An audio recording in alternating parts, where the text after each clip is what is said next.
हम इस ओम नाम के जाप की कमाई और यज्ञ हवन आदि जो है, इनका जो प्रतिफल है हम इस काल भगवान ब्रह्म को दे देंगे, जो 21 ब्रह्मांड का स्वामी है, जो ब्रह्मा विष्णु महेश जी का पिता है। फिर ये हमें छोड़ देगा।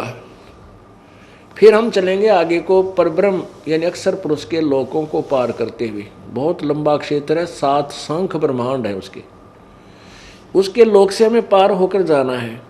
तो उसके लोक का किराया देना है, टैक्स देना है। वो तत्व मंत्र है, वो तत्व मंत्र की कमाई इस हम परब्रह्म यानी अक्षर ब्रह्म को दे देंगे।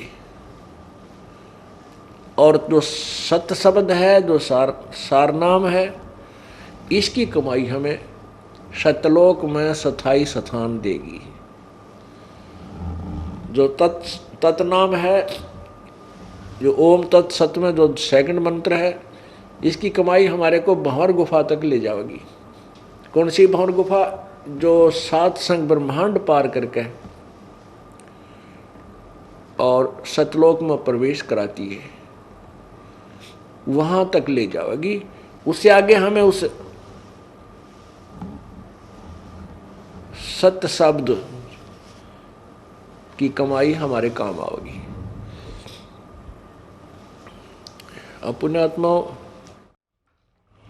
कई भक्त असमंजस में पड़ जाते हैं कि हम तो बूढ़े हो गए, हो सकता सार नाम ना भी मिल रहा है, तुम्हारा क्या होगा, हम तो व्यर्थ होगा जीवन। ऐसी कोई बात नहीं है। जो कमाई आप कर रहे हो या व्यर्थ नहीं जाएगी। कबीर कमाई अपनी कदे न निष्फल जा, 7 समुद्र आडे पड़ा मिलाएगा हुआ। अब जैसे सतनाम का जाप तुमने जितना भी किया है, ये आपके साथ रहेगा, ये बिल्कुल खत्म नहीं होगा और ये आपको पुनर्जन्म दिलाएगा। पुनर्जन्म तो आपको प्रथम मंत्र ही दिला देगा, जो आपको पहला मंत्र दिया जाता है 7 मंत्रों का, 7 नामों का। अगर वो भी नाम लेकर भी प्राणी अगर 1 दिन भी 2 दिन भी अगर एक मंत्र का भी जाप करके फिर भी प्राण छोड़ देगा, तो भी मनुष्य जीवन प्राप्त कर जाएगा। इतना कीमती मंत्र है ये, जो यथार्थ मंत्र है, इनमें इतने गुण हैं। और सतनाम की जिन्होंने अच्छी कमाई की है, सारनाम मिला नहीं, वो शरीर त्याग गए। चिंता नहीं करना कि उनका कि उनको तो तुरंत मनुष्य जीवन, वो तो 9 महीने पेट में भी मुश्किल से डटेंगे माँ के में और तुरंत बाहर आ जाएंगे। और आते ही उनको ऐसे श्रीमानों के घर जन्म होगा जो अब वर्तमान में भक्ति कर रहे हैं और उनके द्वारा किए गए पुण्य, जैसे अब दबादब कोई पाठ करा रहा है, कोई वैसे दान कर रहे हैं, सत्संग सुनने आ रहे हैं, ये पुण्य मंत्र कर रहे हैं जाप, ये पुण्य, ये उनके साथ होंगी गठड़ी। और वो पुण्यात्मा उनके घर जन्म लेंगे, उन पुण्यात्माओं के घर जन्म लेंगे जो हमारे शिष्य हैं। और उन हमारी पुण्यात्माओं के भाग्य में कोई निकम्मी संतान हो, ऐसा लड़का हो जवान होंगे, कोई ऐसा गलती कर दे, जेल में पड़ा रहा, राम पीछे पीछे वो आगे, या कोई सी निकम्मी बेटी हो गलती कर दे, तो उन ऐसे संस्कार युक्त जो आपके भाग्य में, जो आपके शत्रु रूप में संतान उत्पन्न होनी होगी, उनको परमात्मा गर्भमयी नष्ट कर देगा। और उसके स्थान पर आपको उन पुण्यात्माओं को भेजेगा जिनके पुण्यों का ढेर होगा। जन्म लेते ही परमात्मा के वो प्यारी आत्माएं आपके साथ सत्संग में आएंगी, 3 साल का होते नाम लेंगे और नाम लेके फिर अपनी भक्ति करेंगे। और उनके साथ वो पुण्य आगे से आगे जब वो जवान होंगे, उनके ऐसे काम होंगे, कार और कोठियाँ बन जाएंगी, अपने आप उनको नौकरियाँ और बिजनेस उनके तैयार खड़े पाओगे, आपको वह चिंता भी ना रहेगी। तो उनको ये फिर वो सतनाम पुनः मिलेगा और सारनाम फिर मिलेगा और वो पार हो जाएंगे। अरे अगर इससे बूढ़े झंझट में तो 1-2 जन्म में पांडा छूट जाए, 2-4 जन्म में तो शुक्र मनाओ। इतना विश्वास रखना पड़ेगा आपको। कहते हैं एक बार एक साधक साधना कर रहा था पीपल के पेड़ के नीचे,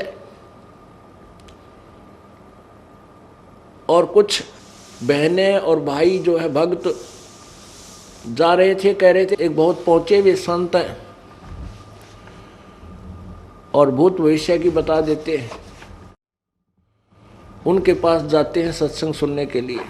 तो उस साधक ने कहा कि भाइयों एक कृपा करियो, बहन भाइयों मेरी, उस महाराज जी से मेरे बारे में ये पूछ के आना कि मेरी मुक्ति कितने जन्म के कितने जन्म में पाछा हो जाएगी, कितने जन्म लगेंगे मेरी मुक्ति को।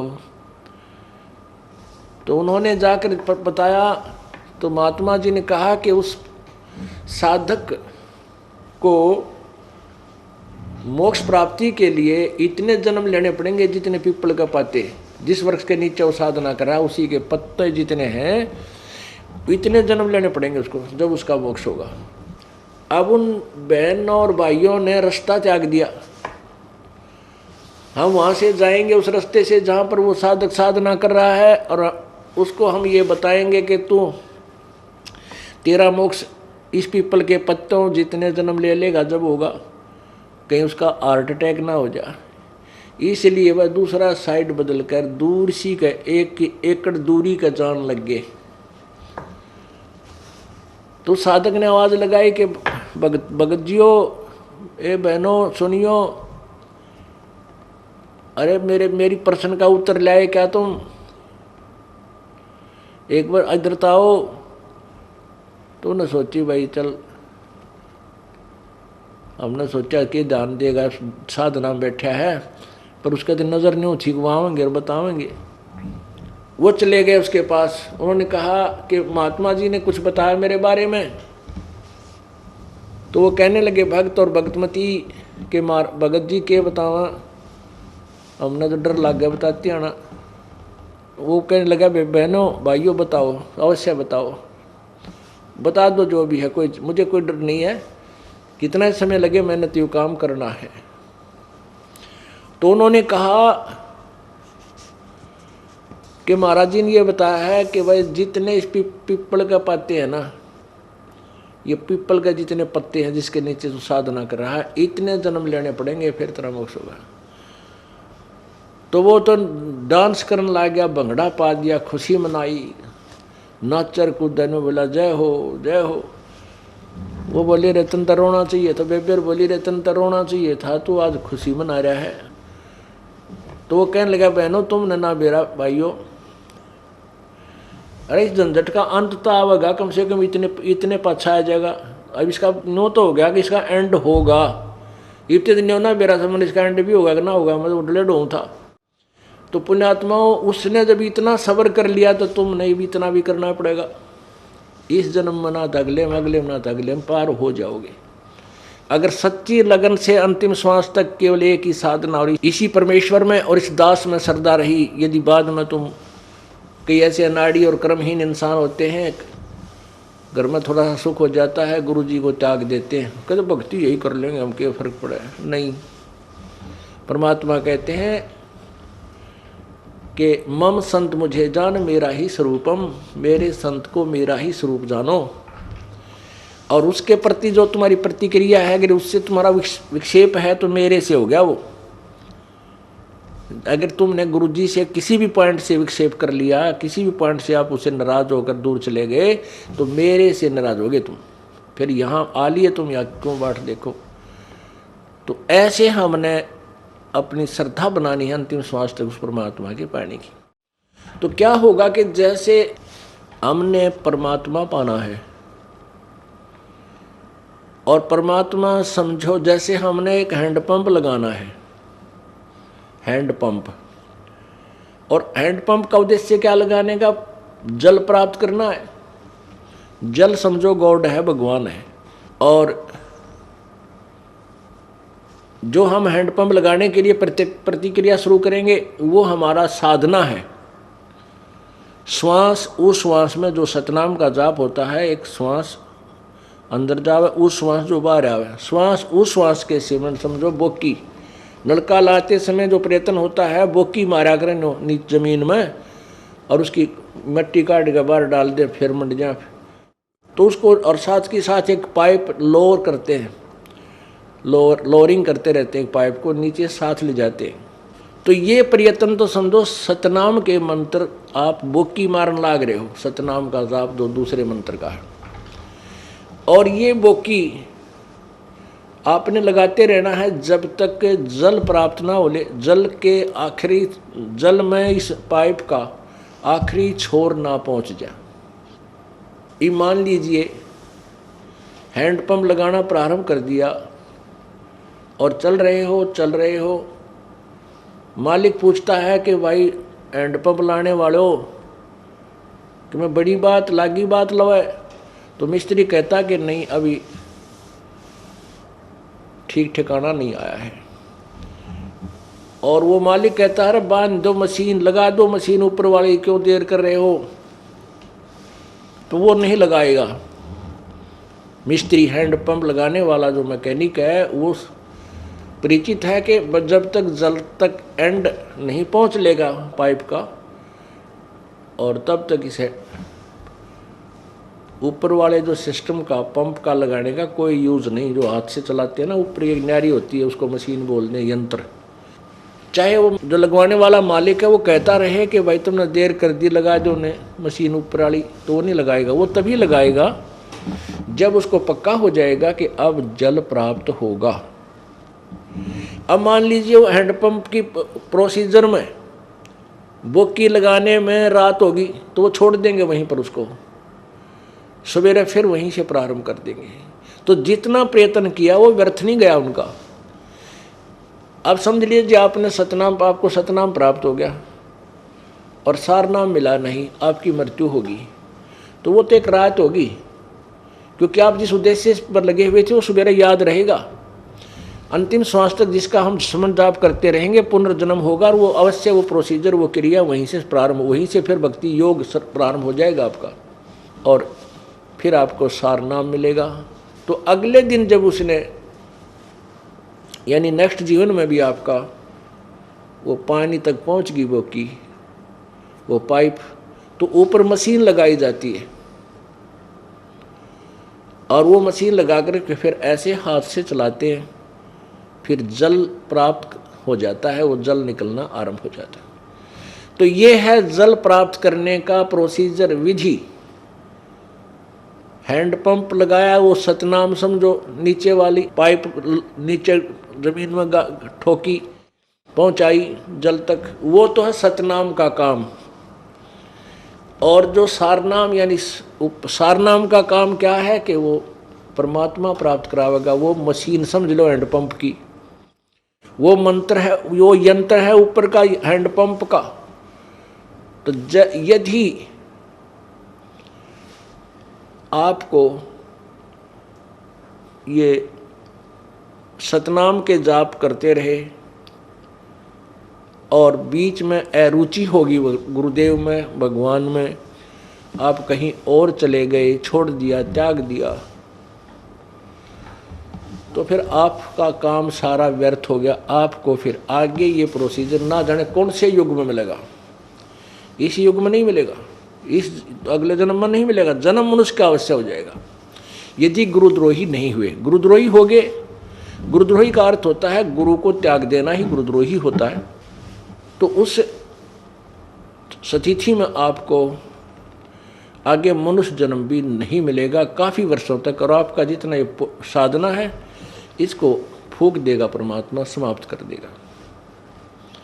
तो गुरुद्रोही नहीं होना है, यह सबसे बड़ा पॉइंट आपने ध्यान रखना है। तो कहने का भाव ये है कि जैसे जिनको सतनाम मिल गया, सारनाम नहीं मिला और वो गुरुद्रोही नहीं हुए, अंतिम सांस तक श्रद्धा भी रही, जो प्राण त्याग भी गए, तो मनुष्य जीवन तुरंत और तुरंत ही फिर ये वहीं से योग, वहीं से भक्ति साधना प्रारंभ हो जाएगी आपकी, और शीघ्र ही सारनाम प्राप्त करके आप सतलोक चले जाओगे। तो इसमें हिम्मत भी और धैर्य भी रखना पड़ेगा। जैसे उस व्यक्ति ने, उस साधक ने, भक्त ने एक पीपल के पत्तों जितने जन्म के बाद भी मोक्ष की आस रखी, तो इतना धैर्य भी आपने रखना पड़ेगा, तभी ये काम बनेगा। ना तो ढीले गोडे छोड़े कति काम नहीं चले और दूना बढ़ जाएगा। तो बड़े भाव से, बड़ी किस्मत से, बड़े पुण्यों से ये आपको मिला है, ये मार्ग मिला है। अब इससे दूर होना आपका महादुर्भाग्य होगा, छोटा मोटा नहीं। अब जो बात चल रही थी, चिन्नो सत शब्द नबेड़ा है, ऐठा ऐठी करते प्राणी, यम क्या मेरा क्या तेरा है, यो सतगुरु का खेड मंड्या है, रे ज्ञान शब्द समसेरा है। तीर्थ व्रत ग्यास कर भूले, यो एक बड़ा बखेड़ा है। तीर्थ करें कि ग्यास का व्रत रखें, कहती तो बहुत बड़ा बखेड़ा छेड़ दिया तुमने। 4 वेद और पुराण 18, यो एक उजड़ झेरा है। अब देखो पुण्यात्माओं कैसी गहरी बात कही है सिंपल लैंग्वेज में। ये है सूक्ष्म वेद जो सच्चिदानंद घन ब्रह्म की वाणी है, जो परमेश्वर ने अपने प्यारी आत्मा गरीबदास साहिब जी के अंदर फीड कर दी। गरीबदास जी ने वही परमेश्वर कबीर साहिब जी वाला ज्ञान बोला है। क्या बताया है कि तीर्थ व्रत ग्यास कर भूले, यो एक बड़ा बखेड़ा है, और 4 वेद और पुराण 18, यो एक उजड़ जेरा है। उजड़ जेरा किसने कहा करें, एक कुआं होता है और उस कुएं में जल नहीं रहता, वो खत्म हो जाता, सूख जाता, और नीचे से वो उसमें बहुत गड्ढा गहरा हो जाता है। उसने जेरा कुआं क्या करते हैं,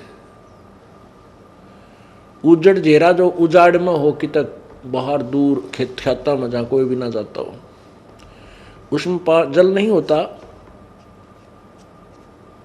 तो कहते हैं, और उसमें अगर गिर जाए इंसान तो बाहर नहीं निकल सकता। जो प्राणी कोई पशु वगैरह गिर जाता है जंगली पशु धोखे में, तो उससे बाहर नहीं निकलता है। तो ऐसे वो कुआं जो है, लगता तो कुआं है कि जल होगा, पर उसमें पावा कुछ को नहीं, जल है नहीं। ऐसे ही ये 4 वेद और 18 पुराण, यो एक उजड़ जेरा है, क्योंकि इनमें वो कंप्लीट ज्ञान नहीं है। इनमें गिरा हुआ इस कुएं में, जिस आशा से उस पर गए थे वो मिला नहीं, वो जल उसमें था नहीं।